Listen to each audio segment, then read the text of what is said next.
Let's see if we can use our existing factoring skills to factor 30x squared plus 11xy plus y squared. And I encourage you to pause the video and see if you can handle it yourself.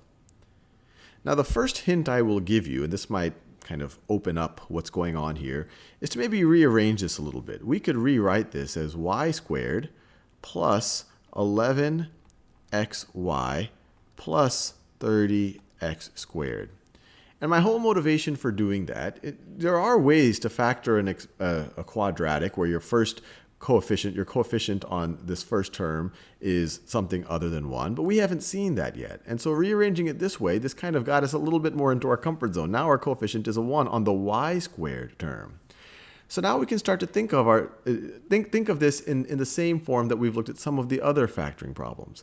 Can we think of two numbers whose product is 30x squared and whose sum is 11x. Notice 11x is the coefficient on y. We have y squared, some coefficient on y, and then in terms of y, this isn't in any way dependent on y. So one way to think about this, if you knew what x was, then this would be a quadratic in terms of y. And that's how we're really thinking about it here.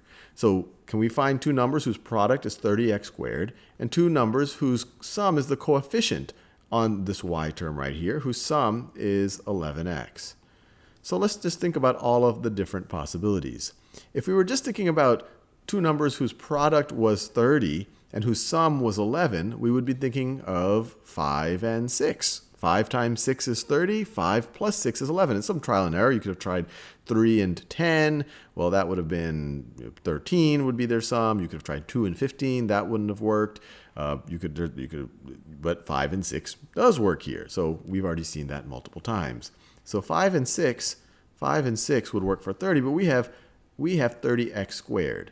So what if we have 5x and 6x? Well, 5x times 6x is 30x squared, and 5x plus 6x is 11x.